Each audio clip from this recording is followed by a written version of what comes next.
بسم اللہ الرحمن الرحیم۔ السلام علیکم۔ شروع کرتے ہیں سچی بات کے ساتھ کہ آسانیاں بانٹیں اور نیکیاں سمیٹیں۔ آسانیاں بانٹنے سے اللہ تعالیٰ بھی خوش ہوتا ہے اور آپ خود بھی بہت ریلیکس رہتے ہیں۔ تحریر میں آپ کے ساتھ پڑھوں گی، وہ کتاب زاویہ سے لی گئی ہے جو اشفاق احمد، جو ہمارے بیسٹ رائٹر اور ایک اچھے انسان تھے، ان کی تحریر ہے، اور ٹاپک ہے دیے سے دیا۔ بہت ہی دل کو چھو لینے والی باتیں ہیں، تو آئیے سٹارٹ لیتے ہیں۔ یہ زمانے کی بات ہے جب میں نیا ولایت سے آیا تھا، تو اس بات کی دھن سوار تھی کہ کسی سے ہمارے یہاں جسے وزڈم آف دا ایسٹ کہا جاتا ہے اس کے بارے میں معلومات اکٹھی کی جائیں۔ تو اس سلسلے میں مجھے مختلف علاقوں میں مختلف جگہوں پر مختلف کونوں خدروں میں جانا پڑا۔ خاص طور پر میں نے ایسے ڈیرے تلاش کیے جہاں بابے لوگ رہتے تھے، اور آپ نے یہ لفظ میرے منہ سے بارہا سنا ہوگا، تو میں حضرت سائیں حضرت شاہ صاحب کے ڈیرے پر جاتا تھا اور ان سے اس علم کے بارے میں جانکاری حاصل کرنے کی کوشش کرتا تھا جو علم کتاب میں موجود نہیں ہے، اور وہ میرے علم کے ساتھ بڑی بری طرح ٹکراتا تھا، کیونکہ میں ایک اور طرح سے تیار کیا گیا تھا۔ علم کے معاملے میں وہاں کا علم ایک اور طرح کا علم تھا، لیکن مجھے اس میں دلچسپی تھی، لیکن اس کے ساتھ ساتھ ایک خرابی کہ جو میرے ساتھی اور میرے عصر ادیب تھے، لکھنے والے تھے، اس بات کو بہت برا سمجھتے تھے کہ ہمارا ایک پڑھا لکھا آدمی سیانہ بیانہ اتنی دور سے ہو کر آیا ہے، ولایت میں پڑھتا بھی رہا، یہ کس بےہودہ کاروبار میں لگ گیا ہے، اور ان کو بڑی تکلیف بھی ہوتی تھی، اور میرے خلاف بڑے کالم بھی لکھے گئے۔ میری بیوی بہت ناراض ہوئی کہ آپ یہ کیا کام کرتے ہیں، تو میں چھپ چھپا کے ڈر ڈرا کے جاتا تھا ڈیرے پہ۔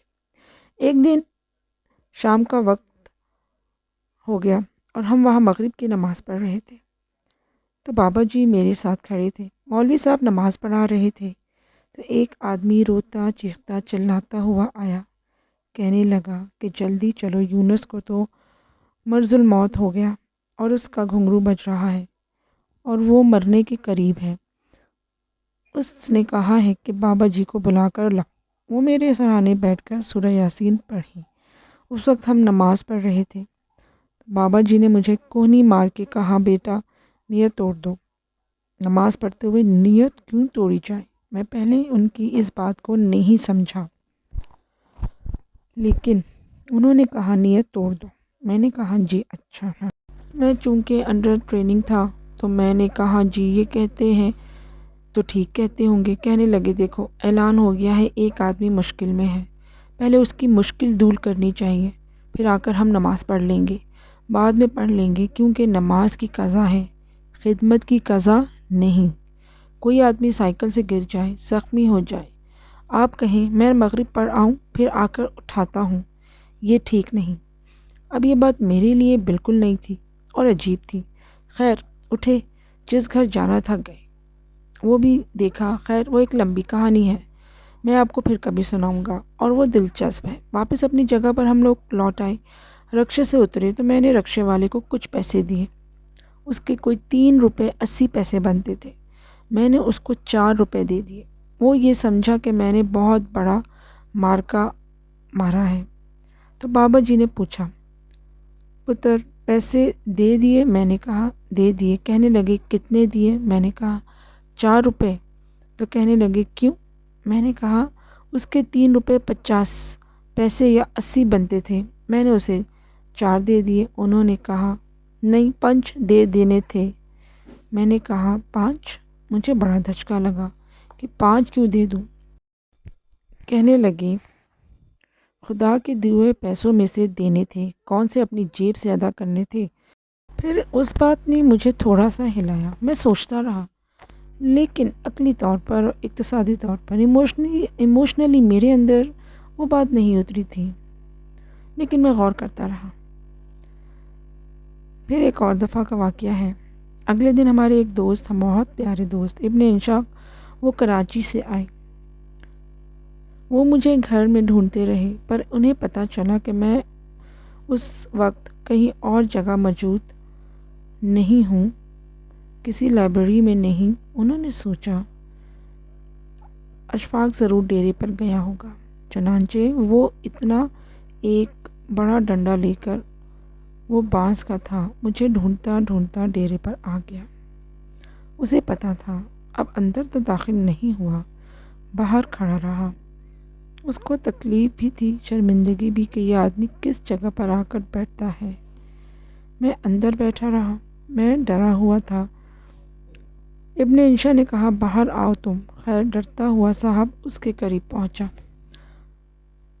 انہوں نے کہا تمہیں شرم آنی چاہیے، تمہیں کتنی مرتبہ کہا ہے یہ زمانہ سائنس اور ٹیکنالوجی کا ہے، تم کس فضول جگہ پر آ کر بیٹھ جاتے ہو اور کیا سیکھتے ہو یہاں پر؟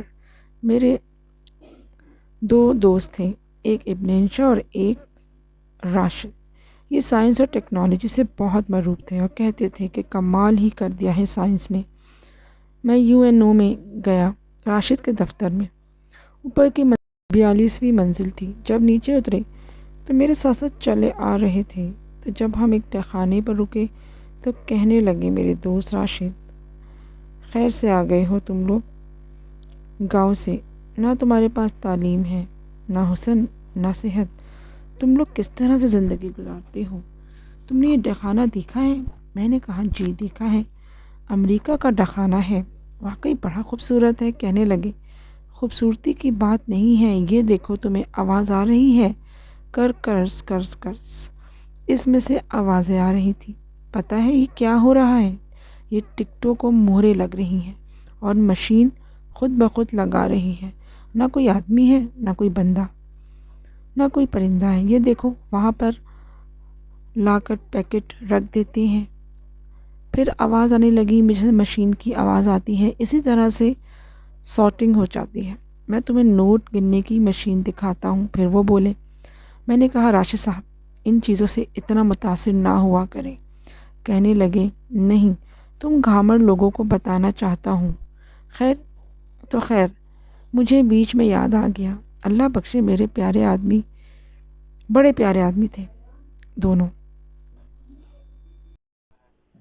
مجھے یاد آ گیا تو میں نے آپ کو راشد صاحب کی کچھ باتیں شیئر کر دی۔ خیر تو باہر جو کھڑے تھے ابن انشا، جو میرا انتظار کر رہے تھے، انہوں نے مجھے بلایا۔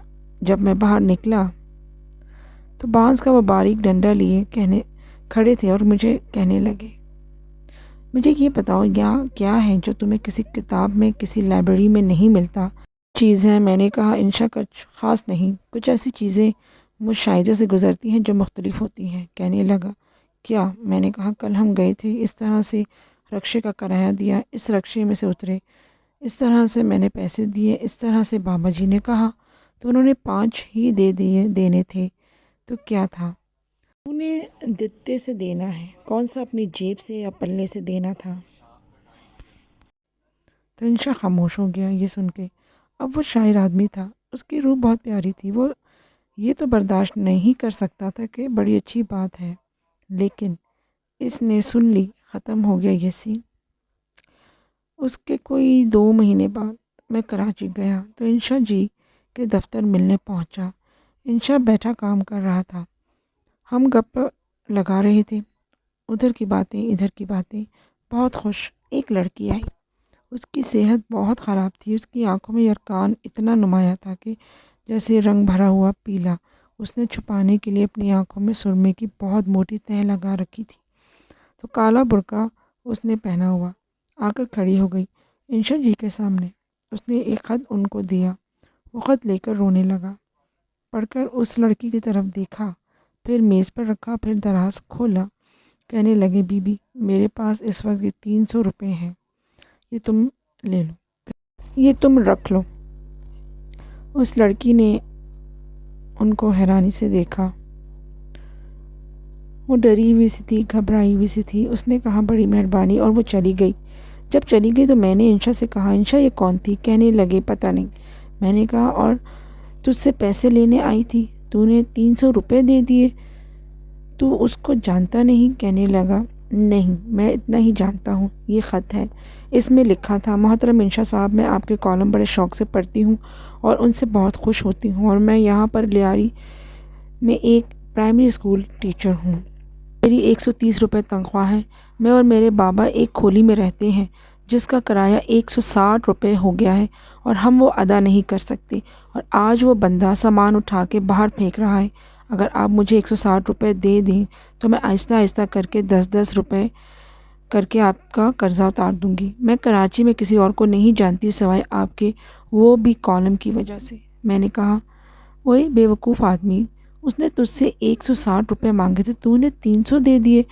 کہنے لگے، میں نے بھی تو دتوں میں سے دیا ہے، میں نے کون سا پلے سے دیا ہے۔ اس کو بات کی سمجھ آ گئی تھی، یہ نصیبوں کی بات ہے، یعنی میری سمجھ میں نہیں آئی۔ میں جو بڑے دھیان سے جاتا تھا، ڈکٹیشن لیتا تھا، کوشش کرتا تھا جاننے کی۔ میں نے کہا، وہی یہ فقرہ تو میں نے کہیں سنا ہوا ہے۔ کہنے لگا، میں نے کچھ کالم لکھے تھے، یہ ان کا معاوضہ تھا، یہ 300 روپے میرے پاس ایسے ہی پڑے تھے، میں نے دے دیے۔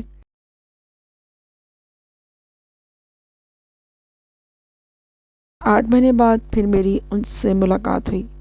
انشا لاہور آیا تو کہنے لگا، وہ جو تیرا بابے کا فلسفہ تھا وہ بڑا خوفناک ہے اور بہت بڑا ہے، اس میں سے تو آدمی باہر نہیں نکل سکتا۔ میں نے کہا، کیوں؟ کہنے لگا، میں نے اس لڑکی کو 300 روپے دیے تھے تو میری جان عذاب میں پڑ گئی۔ میں ٹوکیو ایک میٹنگ اٹینڈ کرنے گیا تھا، وہاں مجھے یونیسکو سے خط آیا، تمہارا $1000 ہمارے پاس پڑے ہیں، وہ بتائیں ہم آپ کو کہاں بھیجیں۔ میں نے اس جواب میں لکھا، میں چونکہ سرکاری ملازم ہوں اور سرکاری حیثیت سے آپ کی خدمت میں حاضر ہوا تھا، اس لیے میری گورنمنٹ نے مجھے سارا TA دے دیا تھا۔ اس نے کہا، اس کا اس کے ساتھ کوئی تعلق نہیں، یہ ہماری طرف سے ہے جو سارے پارٹیسپینٹ کو تحفے میں دی ہوئی رقم ہے۔ تو میں نے فوراً خط لکھا کہ خبردار اس کو ہاتھ نہ لگانا، وہیں رکھنا۔ اس زمانے میں یہی حالات تھے ڈالر کے جو آج کل چل رہے ہیں، میں وہاں آ کر لے لوں گا۔ اس کی یہ کیفیت ہوئی، اس 1 سال کے اندر یورش ہو گئی پیسوں کی، ایسی جگہ سے آنے شروع ہو گئے کہ اس نے سوچا تک نہیں تھا۔